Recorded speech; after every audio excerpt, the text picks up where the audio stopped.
Hey guys, OG Albina here, bringing you guys my NCP Wi-Fi Season 1 Week 1 match. This week we're going up against Pokemaster Mike. His link and all the other coach links will obviously be in the description below. So yeah, if you guys do enjoy the match and want to catch our other ones as they go up, be sure to subscribe and stick around for that. And yeah, I did want to do a quick little team builder before the match, just so you can see my thought process behind what I brought and you don't go into the match blind wondering what moves each mon has and different EV spreads and stuff like that, just to give you a little bit of insight into my building process and stuff like that. So yeah, there should be a little timestamp at the top of the description for when the battle actually starts if you want to skip ahead to that. But yeah, let's jump into it. So if you did forget, our team this season consists of Zygarde 50, Keldeo, Florges, Mega Aggron, Azelf, Serena, Drapion, Staraptor, Marowak, Alolan, Crustle, and Rotom Fan. Mike's team, he's rocking out with the Infernape, Latios, Primarina, Nidoqueen, Silvally, Alolan Persian, Mismagius, Snorlax, Gyarados, regular Wamasto, and Mega Manectric. So yeah, going into this game, mons I was most scared of. I didn't like Mega Manectric. It scared me a bit at initial looking at the matchup because my only ground type is the Zygarde, and that definitely doesn't want to take an HP Ice, and Zygarde's a great win con this game. His team doesn't really appreciate it, so I don't want to risk that and make that my, Mega Manectric check if I don't have to. Other scary mons, Primarina I don't switch into very well, and Latios can get out of hand if we do lose our Drapion, but we will get to that in a bit. But yeah, so first mon we went with was a Choice Scarf Azelf. We went max speed, just to potentially speed tie that Alolan Persian if it decided to go Scarf for some reason, though I don't think it will. I don't think Choice Scarf Alolan Persian makes much sense for me. It's nice to have just in case, because the extra couple points in bulk really didn't matter that much, being how frail Azelf really is. U-turn for momentum, just to pivot around on stuff. If we get in on something that, we scare out, we can definitely pivot around, get in some of our other threats. Psyshock, just because his team doesn't really appreciate the stab. Stuff like Infernape especially, which this can definitely check and scare. Nidoqueen doesn't like it. It's just a pretty spammable move versus his team, minus the Persian, the Alolan Persian. I went Psyshock over Psychic, simply because it does a couple more points of damage to Snorlax if he is unboosted, and the couple percentage in damage to the other stuff that Psychic would have given me really didn't matter too much, so I figured why not, we'll just go with this. T-Bolt for his double water, mostly for his regular Gyarados, because if that does get +1, it can be very, very scary for me, and this is a reliable way of revenging that. And I didn't want to, have to rely solely on defense to check that, because as you can see, the team I brought, it doesn't deal with +1 Gyarados very well. So this is a good failsafe for that. And Signal Beam to hit both Latios and the Alolan Persian. So next up, we have our Latios check in Assault Vest Drapion. Battle Arm ability just to avoid those crits. I wasn't tripping too much on, getting the sniper boost on anything. Knockoff, Poison Jab, Earthquake, Pursuit. Lets me hit his team pretty hard. Knockoff just to obviously knock off items and stuff like that. Poison Jab to hit stuff like Primarina, because this is a pretty decent Primarina check. It's one of my better Primarina checks and such. Earthquake for the Nidoqueen, stuff like that. Pursuit in order to, potentially trap that Latios, which is this thing's main job, is to neuter or potentially Pursuit Trap, knock out that Latios. The speed that we do have on it is for a max speed Gyarados. We speed that by 1 point. And then I ended up throwing the rest into Spadef and just HP, just to maximize, how well I take those special hits, because I didn't really need the attack for anything super in particular. And with this spread, I am able to live 2 Draco Meteors from a non-Life Orb Latios, and then we can trap it, and yeah, go from there. So that's pretty much Drapion, pretty self-explanatory. Next up, we have Zygarde. So our round 1 pick making his debut in week 1. We're running a double dance set.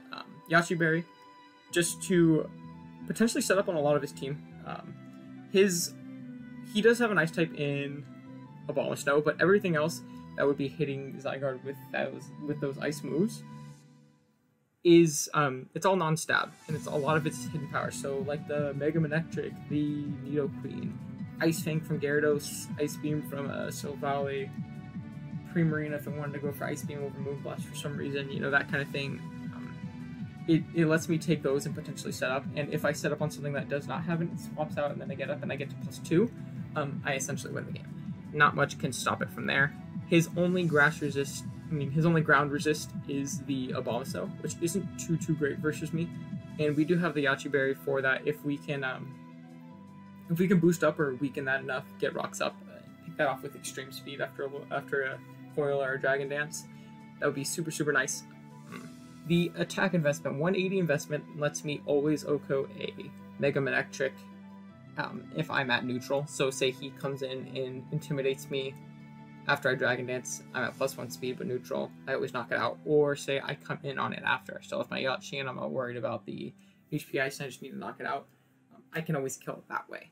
So that allows me to, you know, potentially set up on the Mega Manectric and take advantage of it that way, if he does, you know, decide to stay in and gamble and see whether or not I am Yachi.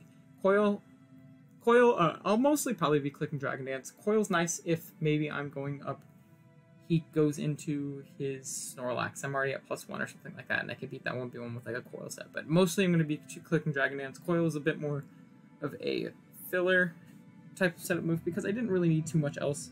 And it could help me take on hits from stuff like non-Ice Fang Gyarados a little bit better, and potentially use that to get pretty boosted and stuff like that. So yeah. Next up, we have our Mega Manectric check, which is going to be our Alolan Marowak. So we're just running pretty much max HP, max attack Adamant. We're running actually 8 speed, just to potentially creep his creeps in case he, for some reason, while I don't think it's super likely, if he wanted to creep no speed Marowak with his Snorlax, he would have to run a lot. I think it was like 132 from a non-boosting nature. He'd need 132 IVs in speed, I think. Don't check me on that, but yeah, just in case I wanted to have that, just in case he was, you know, he couldn't pick me off with an Earthquake or something like that. Fit Club, obviously, to hit things harder, double the attack stat and all that stuff. The coverage on Marowak, it hits a lot of his team super well. He really doesn't appreciate switching into it, and this Mon can pretty much always, with the Lightning Rod ability, it can pretty much always come in on that Mega Manectric and fire off a big hit in return. Lightning Rod makes it to where I don't get hit by the Volt Switch and stuff like that. Obviously, Flamethrower, Overheat, those aren't doing too much to me at all, because Marowak is pretty considerably bulky. It's not, you know, the fattest Mon ever, but that is a resisted hit, non-stab. And also, and yeah, so we can fire off a big Earthquake or a Fire Punch or Shadow Bone or something like that. We are carrying Brick Break, which is pretty cool. Don't really see Brick Break go on Marowak too often. We're bringing it because with, you know, max attack Adamant, 2 Brick Breaks always kills a Snorlax. Even if he, say I hit him with a Brick Break and he curses and I hit him with a Brick Break again, I always knock him out. Even if I min roll the first time and then roll the second time, it's guaranteed no matter what. So that's a cool failsafe for that, because this is probably one of my better Snorlax checks. I don't necessarily think Snorlax comes because a lot of my team can pressure it. And Curslax, it has really bad 4-move slot syndrome versus me. So I think that might be left on the bench, but just in case, super nice to have. And if he potentially, you know, brought screens or something like that, I could break the screens. But yeah. Next up, we actually ended up bringing Crustle week 1. So yeah, tier 5 Mon, getting to show it off week 1, which is pretty cool. We're rocking the Custap Berry with Sturdy.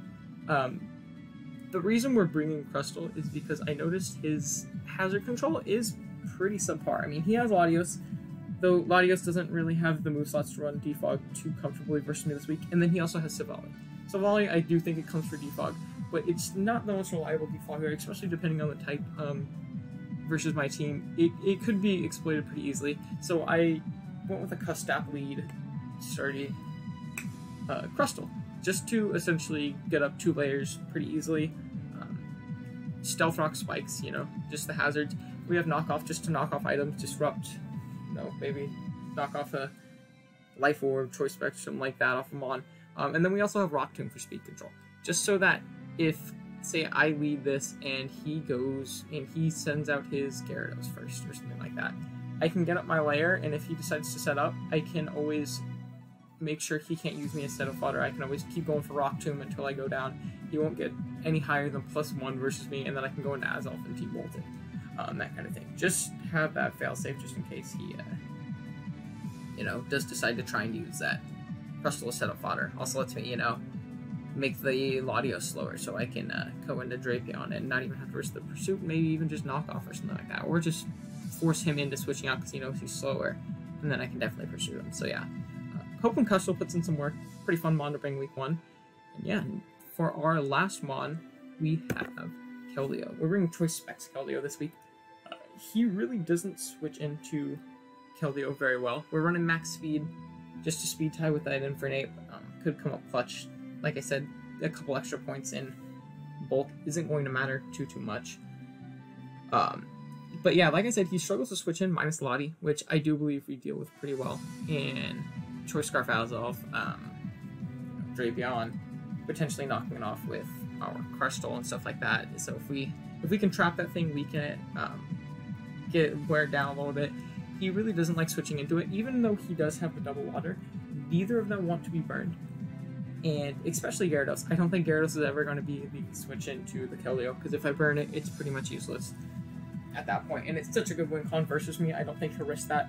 The Primarina, even though it's not getting neutered by that burn physically attacking wise, it does chip it down over time, because Primarina doesn't have any of that reliable recovery, and if I can do that, that's amazing for my team, because like I said earlier, if you look at this build, I really don't switch into Primarina very well. Drapion can check it a bit if it's not specs, but if it's got that specs, it pretty much 2-hit KOs everything, so I kind of do have to take that into account and try and play around that when I play. HP Electric, I do have it for the double waters, for the Gyarados especially. It definitely one-shots that thing. It can do a good amount of damage to the Primarina. I don't think it necessarily OHKOs most Primarinas, but with some chip, I could take it out with that. And then Secret Sword, his team isn't super fighting weak. I essentially have Secret Sword just for that Snorlax. It does a lot to it. It's a good way to check it. Even if it gets a +1, I think I still do an absolute truckload to it. So, yeah, that's going to be the team, and let's jump into the battle. Alright guys, here we are with the battle. So looking at the team that Mike decided to bring, it looks like he elected to bring the Primarina, the Silvally. We don't know which type that is yet. I'm assuming it's something to take on the Zygarde or something like that, because looking at this build, he is very weak to it.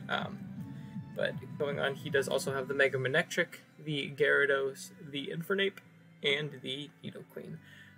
Going into this game, my game plan was still just to lead our lead Custap Sturdy Crustle, just to potentially get up 2 layers or knock something off, Rock Tomb something, depending on, you know, what the lead is, and go from there. So yeah, we're gonna jump right into the battle and see what Mike elects to lead and stuff like that. Oh, just a quick heads up as well, I totally forgot that Showdown allows for longer nicknames than Wi-Fi does, so our nicknames are a bit cut off here, which is a bit obnoxious, but not too big of a deal. But yeah, he's going to lead with the Primarina, which, like I said, is very scary to our team. We definitely do not switch into this thing very well at all.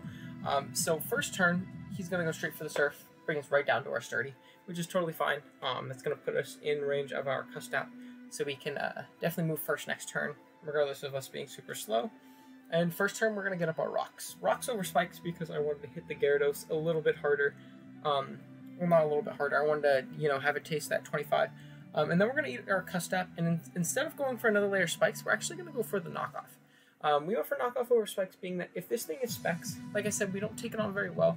But if we can knock this thing off, then our Drapion is actually never 2-hit KO'd by a modest Primarina. So if it loses that boosting item, we can check it pretty decently. And being that the Latios didn't come, we can solely have our Drapion take on this Primarina. So we're going to go into our Drapion, we're going to throw off a Poison Jab, we're not going to mess around with this thing and try and overpredict or anything like that, as he goes into his Gyarados, which is cool because we force him to take that 25% from Rocks, and it also shows us that he's Intimidate. So he's not Moxie, which is very nice. easier to play around, I guess, if it does end up getting a DD or something like that, so it can't stockpile those attacks. And we're going to switch out into our Azelf. I switched out into Azelf, being that I thought he was either going to DD or EQ to try and take us out or something like that, free up his Pre-Marina, but he does end up going for the Z-Fly. So Z-Bounce is definitely going to knock us out here. No way Azelf is letting this. I did go Azelf, hoping he would DD because we would obviously outspeed him because we are a Scarf set and stuff like that. So it does suck that we end up losing Azelf because it was great speed control this game. Psychic Spam was really nice for him versus him. We could U-turn around on pretty much everything. But, oh well, it's not too big of a deal as we do prevent it from getting that Dragon Dance up, and we can go into our Keldeo and attempt to revenge it. I wanted to Keldeo over anything else because everything else I had didn't really want to take a hit or couldn't really knock it out in one hit. I didn't want to potentially have it live our Zygarde and then lose our Yashi to an Ice Fang or something like that. So he does end up staying in, not wanting to risk going into like his Nidoqueen, Hidden Power Electric, or anything like that in case I did Scald. And next he's going to go out into his Silvally Grass. So like I did say in the team preview, I did think it was going to be some kind of type for this because he is super weak to Zygarde, so it's most likely Fizz to take that on as he goes for the Defog to get rid of our rocks. So we do lose our rocks for the game, which does suck. But it's not too big of a deal because we did get rid of that Gyarados, which was definitely the biggest threat to our team, in my opinion, now that we knocked off the Pre-Marina. And we're going to go for the Poison Jab as he switches into his Nidoqueen. We're going to get a crit and do about 5 to 7% or something like that, which is absolutely nothing, showing us that he's definitely a defensive Nidoqueen. Another indicator, showing us Black Sludge. So I do go into Keldeo because defensive Nidoqueen can never 2-hit KO us. So we're not going to take too much from this Earth Power. It does a good chunk, but it does allow us in so we can just throw off another Scald. He doesn't really have anything that likes switching in because he doesn't really have anything that wants to take a burn. Even this Pre-Marina, it's going to take a good 30 to 35% from this, especially being that it's offensive. And if we can't snag the burn, which you will see we do snag it, it's going to be much easier for our team to deal with as it's going to get worn down. So much easier because it's not carrying any lefties. It's definitely not carrying rest because it was Joy Spec set. I'd be pretty surprised if I did see that. So it's going to make us take it on really easier. We go into our Drapion and we eat up the Moonblast like it's nothing. Really doesn't do too much to us. I'd say, a good 40% as he takes a little bit more burn chip. And right here I do overplay a little bit. Expecting him to go into his Nidoqueen. I do throw off an Earthquake. In hindsight, I probably should have went for that play. I probably should have just attacked what was in front of me, so I had a better pivot into the Silvally later. But it's not too big of a deal, because he's not going to be able to knock us out with this Moonblast. And burns are going to obviously put him in range of literally anything. No matter what he does, he's going to die after a turn staying into burn. So we're just going to go for Earthquake if for some reason he decides to stay in with his, go into his Nidoqueen or something like that, which I definitely didn't expect, but better safe than sorry. So he is going to go out into his Silvally, which allows us to see if we're faster or slower and kind of what speed tier this hits. As we do see that it is slower than us, so it's most likely just straight max defensive or something like that. Maybe just a tiny bit of speed outspeed our walls or something like that. And we do bring it down to about half and get the poison, which is going to make our Zygarde and our Keldeo so much more threatening late game. Being able to just throw off 1,000 arrows and Scalds and stuff like that. So I'll definitely take that trade. As he parting shots out into his Infernape, we're just going to let our Drapion go down right here. It is essentially dead weight. It did its job. It took out the Pre-Marina. Got a big chunk off on the Silvally Grass, which is awesome. And yeah, so Drapion does go down.